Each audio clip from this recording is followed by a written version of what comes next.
नंदिनी, बॉलीवुड में किसका गुस्सा सबसे ज्यादा है? दी एंग्री यंग मैन का? हाँ, वेरी फनी नंदिनी। एक्चुअली आजकल विवेक ओबरॉय काफी गुस्से में है। पर्सनल इश्यूज तो होंगे नहीं। पर्सनल तो नहीं, लेकिन प्रोफेशनल रीजंस को लेकर काफी नाराज है। मैंने ये बात सुनी थी कि डायरेक्टर अपूर्वा लाखिया के साथ मिशन इस्तांबुल के एक्सपीरियंस के बाद विवेक ने उनके अगले मिशन जनरेशन एक्स में काम करने से इनकार कर दिया है और इसी वजह से विवेक के मिजाज को लेकर काफी बहस भी शुरू कर दी गई है। Take a look.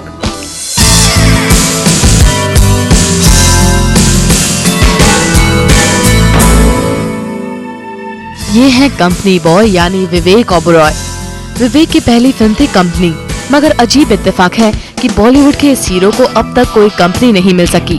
बॉलीवुड की कंपनी के मेंबर विवेक किसी भी कैंप के मेंबर नहीं हैं, या यूँ कहें कि उन्हें कोई भी अपने साथ रखने को तैयार नहीं है। वजह है उनका मिजाज। ये हम नहीं कहते, वो फसाने कहते हैं, जो विवेक के नाम के साथ उनके साए की तरह चलते हैं।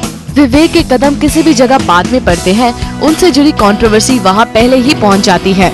विवेक ओबरॉय को क्रिटिकल अक्लेम तो मिला और एक्टिंग की दुनिया के कई अवार्ड्स भी, लेकिन अब तक नहीं मिली तो बेहतर लोगों की कंपनी। और ताज़ा खबर ये है कि उन्होंने अपने नाकाम मिशन के बाद मिशन इस्तांबुल के डायरेक्टर अपूर्वा लाखिया से भी पंगा ले लिया है। यानी एक बार फिर से विवेक कंट्रोवर्सी भरी सुर्खियों में है। अगर कंट्रोवर्सी की बात ही करें तो विवेक के करियर के फ्लैशबैक में चलते हैं। विवेक सबसे पहले तब विवादों में आए जब उन्होंने बिग बी, जिन्हें इंडस्ट्री के जूनियर कलाकार भगवान की तरह मानते हैं, विवेक ने उन्हें कह दिया ड्यूड। यूँ तो प्यार से कहा गया ये अल्फाज बुरा नहीं है, लेकिन ये बिग बी का कोई दोस्त कहता तो बात समझ में आती। बहरहाल कहा जाता है कि विवेक को अपनी गलती का एहसास हो गया और उन्होंने इसके लिए अभिषेक से बात की। बाद में अभिषेक ने बिग बी से उनकी बात करवाई और मामला कूल हो गया।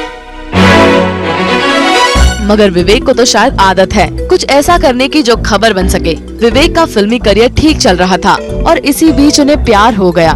ऐश्वर्या से उनके प्यार की कहानी सिर्फ मोहब्बत ही नहीं बल्कि टकरार की वजह भी बनी। सलमान को विवेक का आशिकाना अंदाज पसंद नहीं आया। सल्लू मियां ऐश के प्यार में तड़प रहे थे और लगातार ये कोशिश कर रहे थे कि उनकी बात बन जाए, मगर ऐश के अकेलेपन को दूर करने के लिए विवेक ने उनका साथ दिया और यही बात सलमान को नागवार गुजरी। फिर हुआ दोनों का आमना सामना। सलमान ने विवेक को अपने अंदाज में सेट पर जाकर धमकाया। इसका जवाब देते हुए विवेक ने प्रेस कॉन्फ्रेंस की और सलमान की इमेज को निशाना बनाया। मगर इसी बीच ये खबर भी आई कि विवेक अपनी गर्लफ्रेंड गुरप्रीत गिल से अलग होकर ऐश के साथ इश्क विश्क लड़ा रहे हैं। ऐश को लेकर विवेक ज्यादा दिन तक नहीं रह सके और मिस वर्ल्ड से भी उन्हें जुदा होना पड़ा। उसी वक्त विवेक और रानी मुखर्जी को लेकर विवेक एक बार फिर सुर्खियों में आ गए। बहरहाल विवेक का मिजाज समझ से बाहर है और ये बात तब पता चली जब वो तेजी बच्चन के आखिरी दर्शन के लिए बिग बी के घर पहुँचे। विवेक को वहाँ देखकर बच्चन फैमिली और बॉलीवुड की दूसरी हस्तियाँ चौंक गयी।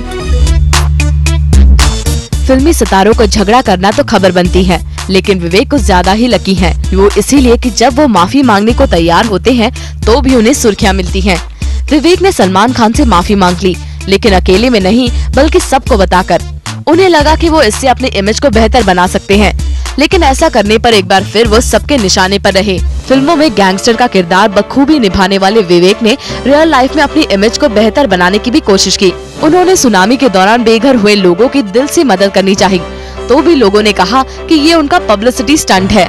यानी किस्मत का एक पहलू ये जान चुका है कि विवेक कुछ भी करे वो खबरों में जरूर रहेंगे।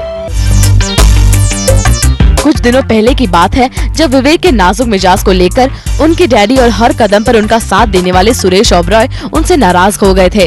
खबर थी कि विवेक के बिहेवियर को लेकर सुरेश ओबरॉय काफी दुखी थे। उनकी फिल्मों का सारा काम वही देखते हैं और उन्होंने तो यहाँ तक कह दिया था कि अब उनका विवेक के फिल्मी काम से कोई लेना देना नहीं है। बहरहाल पिता और बेटे की बात भी कूल हो गई और विवेक अपने मिशन को पूरा करने में लग गए। मिशन इस्तांबुल 2008 में विवेक की पहली फिल्म है, मगर ये मिशन नाकाम साबित हुआ। इस फिल्म की रिलीज से पहले भी विवेक का सुनील शेट्टी से झगड़ा हो गया। फिल्म के को प्रोड्यूसर सुनील शेट्टी से उन्हें इस बात की शिकायत थी कि प्रोमोस में उन्हें अहमियत नहीं दी गई। विवेक ने इसका बदला लिया और फिल्म के प्रमोशंस में कोई दिलचस्पी नहीं ली, मगर अंजाम ये हुआ कि लोगों ने भी उनकी फिल्म में दिलचस्पी नहीं दिखाई।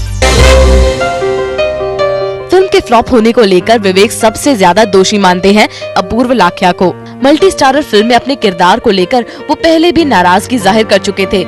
बहरहाल जब लाखिया ने अपने डायरेक्शन और एकता कपूर के प्रोडक्शन में बनने वाली एक और मल्टी स्टारर जनरेशन एक्स के लिए बात की तो विवेक नाराज हो गए। विवेक का कहना है कि वो अपूर्व लाखिया के साथ काम नहीं करेंगे। ये सुनकर तो यही कहा जा रहा है कि पेशेंस खोने के मामले में विवेक तो सलमान से भी आगे हैं, क्योंकि सलमान सिर्फ पर्सनल कमेंट्स पर रिएक्ट करते हैं, लेकिन विवेक तो हर बात पर बरसने लगते हैं। और हम तो यही कहेंगे विवेक कि इतना गुस्सा ठीक नहीं, क्योंकि जिस कंपनी में आप हैं वहाँ गुस्सा सेहत से ज्यादा इमेज को नुकसान पहुँचाता है। For Pankaj Tripathi, zoom, Mumbai.